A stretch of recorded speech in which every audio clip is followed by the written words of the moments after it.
Au nom du Père et du Fils et du Saint-Esprit. Amen. Viens, Esprit Saint, viens en nos cœurs, don du Dieu très haut. Viens en nos sources de grâce, feu sacré, onction spirituelle. Évangile de Jésus-Christ selon saint Marc. En ce temps-là, comme le nom de Jésus devenait célèbre, le roi Hérode en entendit parler. On disait, c'est Jean, celui qui baptisait. Il est ressuscité d'entre les morts, et voilà pourquoi des miracles se réalisent par lui. Certains disaient, c'est le prophète Élie.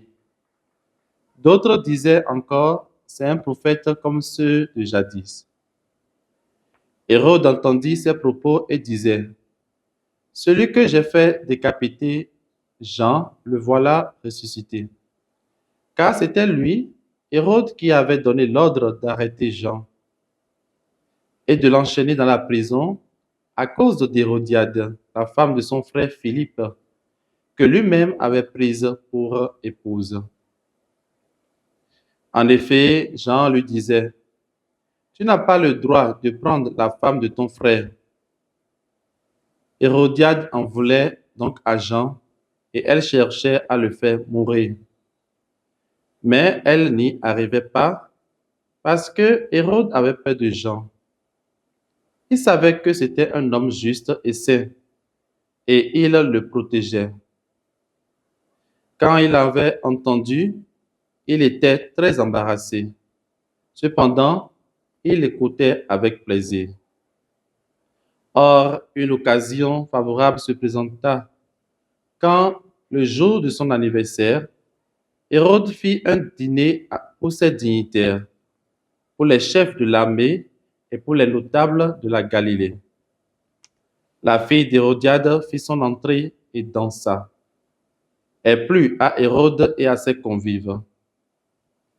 Le roi dit à la jeune fille, « Demande-moi ce que tu veux et je te le donnerai. » Et il lui fit ce serment, « Tout ce que tu me demanderas, je te le donnerai, même si c'est la moitié de mon royaume. » Elle sortit alors pour dire à sa mère, « Qu'est-ce que je vais demander? » Hérodiade répondit, « La tête de Jean, celui qui baptise. » Aussitôt la jeune fille s'empressa de retourner auprès du roi et lui fit cette demande.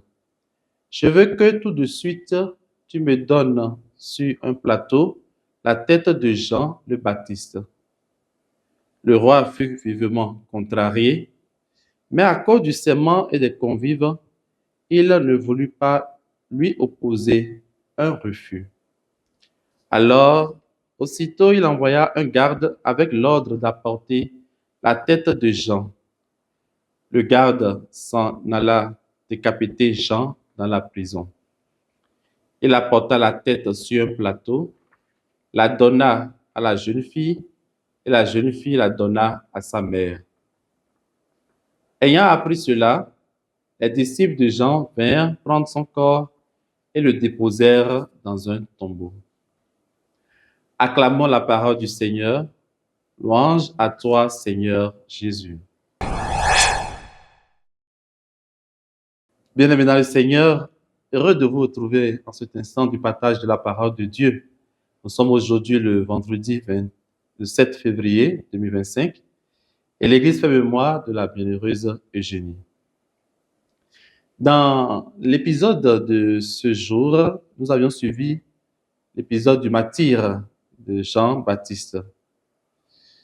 En effet, il était emprisonné parce qu'il avait dénoncé le roi Hérode, qui, s'appuyant sur son pouvoir, a arraché la femme de son frère.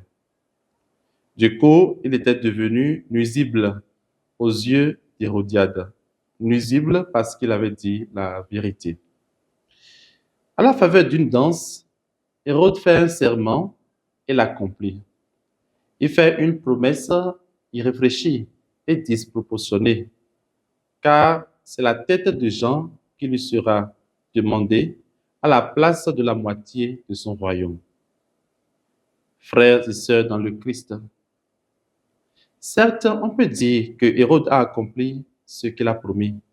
Cependant, il est important de se demander ce que vaut la loyauté lorsqu'elle n'est pas enracinée dans la vérité. Quelle est la valeur de la loyauté lorsqu'elle s'oppose à la bonté?